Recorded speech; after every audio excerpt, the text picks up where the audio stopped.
backyard, like to the Brazilians, Ice Bars, Mr. Minute Show. I've been your host for Mind Control, Might Excellence, Unbreakable Resilience, Peak Performance, and Perfect Health, guys. Today is a very special edition of the Resilience Ice Bars Mr. Minute Show, guys.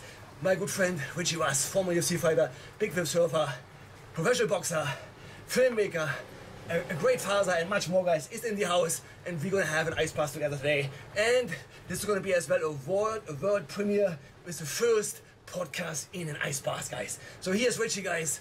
Say hello to Rich. Hey Rich, how are you, buddy? What's going on, gang? Here we are. And Rich is gonna probably have some questions for me. Woo! You know, about ice baths, about, you know, fasting, dry fasting, water fasting, whatever is in his mind. He's gonna ask me now, guys. Let's go, Richie. So here we are. Got plenty of things to pick Ralph's brain about, but we all know he only has one meal a day, and I'd like to just pick his brain about why is that, and what is that? What does that one meal normally consist of?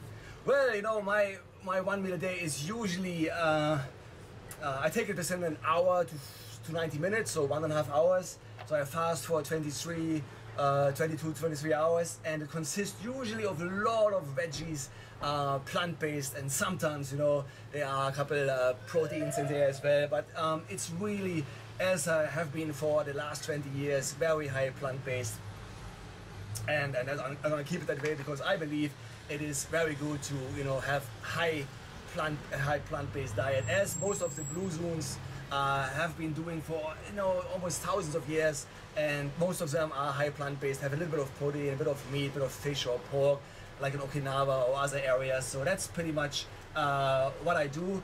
I live on a plant-based diet, and it suits me well. And 3 days a month, is it? You go dry fast for 3 days every month? Yeah, every month I have a little mini dry fast, guys. So I do every month a little mini dry fast or hard dry fast. Usually if I take an ice bath or a shower, obviously it's a soft dry fast. Last time I had a hard dry fast, 3 days, and then I went on day 3 with Richie in the morning, 4:30, Navy SEAL shit, the stairs. So I did 6 times the stairs. My fastest time was 2:30, which is a good time even if you're not fasted. And then I had an hour kickboxing in the park with my other mate straight after. I was smoked, but I was surprised what a human body can actually take and is able to do. And the longest dry fast, mate. We were training together at a time, but it went a little bit longer than expected. You're aiming for 9 days, but you reached 12, is that right? Yeah, you know, this last fast was actually a funny one because I did my regular 3 to 4 days mini dry fast a month, and then on day 3 I decided, hey, maybe I take a bit longer, and then I went for 12 days, which is the longest dry fast has been undertaken in Australia, and I think in South Pacific Asia, especially while working and exercising. I think not many people have done it. Most dry fasts have gone so long, they have been supervised, monitored by doctors and nurses, or friends at least, and so I think that was probably a crazy undertaking, especially exercising till day 7, and my daily step count was about 20,000 steps dry fasted, guys. So yeah, here we go. What would you recommend just for the average person to take on? Obviously not 12 days, but just start small. Yeah, look, 12 days is crazy and it's insane. I would never say anything different. It's you know, it's risky. I would say if anyone wants to start fasting, start with some easy intermittent fasting. Maybe, you know, 16/8. Maybe go for 1 meal a day. Then have maybe a 1 day fast, 24-hour fast. Maybe then 48 hours, 2 days.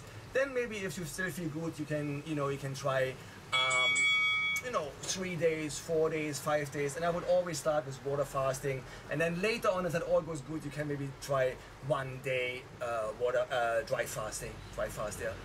Mate, it doesn't sound real pleasant. So what are all the benefits for it? Like, why do you put yourself through all this? Look, you know, obviously fasting has been a healing, health benefits, longevity secret for thousands of years. So I personally fast not for religious reasons. I fast literally for health reasons, to strengthen my body, mind and soul, and of course for longevity reasons, because, you know, when you fast, any fast, water fast, dry fasting, you enter a state of autophagy, which means, you know, your body is forced to eat the rubbish inside you, old cells, cancer cells, you know, useless cells, and anything doesn't pay any rent has to go. And obviously on my 12-day dry fast, that was a long undertaking because the ratio from water fasting to dry fasting is actually 3-to-1. So it is considered, if you do a 3-day dry fast, that's considered about a 9 to 10 days water fast. So my 12-day dry fast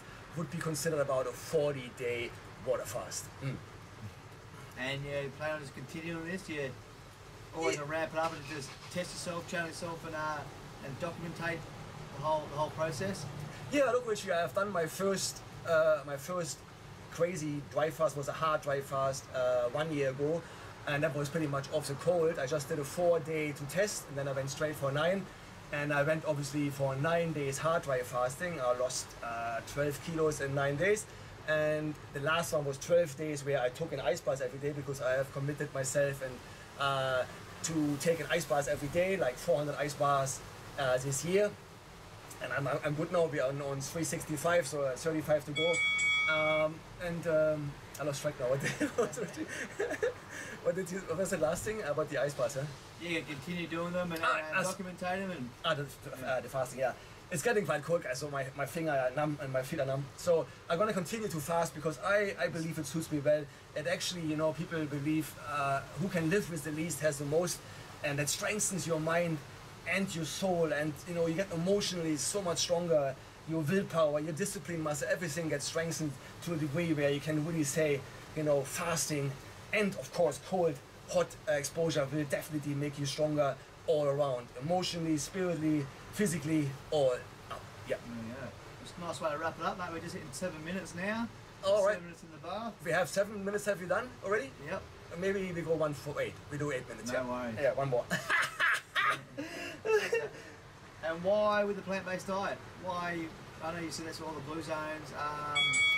You know, really sort of have a high plant-based diet, but you know, you're hearing all these carnivore diets now and all these other kind of sort of diets that are contrary to, I guess, plant-based. Yeah. You think it's just a mix and sort of, it's not a one-size-fits-all kind of issue. It's whatever suits you, and you're just going off the blue zones and researching that. Look, you know, obviously there is, as you said, carnivore diet, which has not been tested properly. There's not much research supporting longer undertakings of the carnivore diet.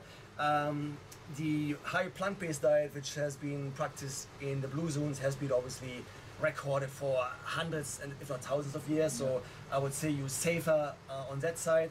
The carnivore diet might suit certain people. Some people have good success with that. They have healed some ailments. In the longer run, that might cause some problems. We will see.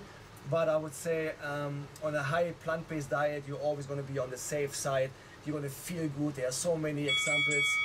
Guys, we wrap it up now. It's 8 minutes. That's going to be an 8-minute podcast out of the ice bath, out of -1 degrees, guys. My fingers are so cold. My mouth is still working, as you can see. But I have to get out now, guys. And I want to thank my good friend, my bestie, Richie, for coming in and doing the podcast with us here.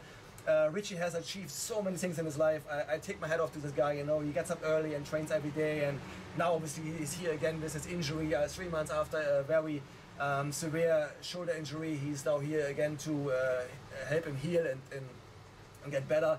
So Richie is really one of the few real true people with a high level of integrity, guys. Yeah, I would say Richie is the man, and I'm so glad to have him here. And we're going to continue now with Richie's ice bars. I think he's looking forward. Have you done 9 minutes now, Richie? You're about on 9 minutes, yep. Oh yes, guys, that's 9 minutes. Thank you so much. 10. Oh, let's do 10 minutes then. I can't help myself. Let's do 10 then, guys. 10 minutes is the time to do. Now, I have a question for Richie while I'm still sitting here. Richie, you know, when you had your surfing incident or accident 3 months ago, and you injured your shoulder so badly, can you tell us more about that? Yeah, I was just surfing a wave here at the southern headland of Botany Bay called Facilitator. Yeah. And it's got lots of names, called Owls or Cape Fear. And yeah, it was a really good day. The surf picked up you know, considerably while we were out there. Yeah. And I got one just before dark. And yeah, it was one of the biggest sets of the day. Yeah. And I pulled it into the barrel, and yeah, it was as the swell was picking up, it was like the angle was changing a little bit more to the south. It ran off the reef, and it was about a 12-footer, ended up clamping on me, and the lip hit my shoulder and tore it apart. So dislocated my shoulder and tore all the ligaments and rotator cuff and tendons. So it hurts. It hurts listening to it, it guys. Sucked, but it's all put back together now, and now on the road to recovery. Thank you so much, Richie, for sharing your story. You can tell us more about it when you sit in here because you need to be disruptive. I will. Have we done? You're almost 10.5 minutes. All right, let's get out, guys.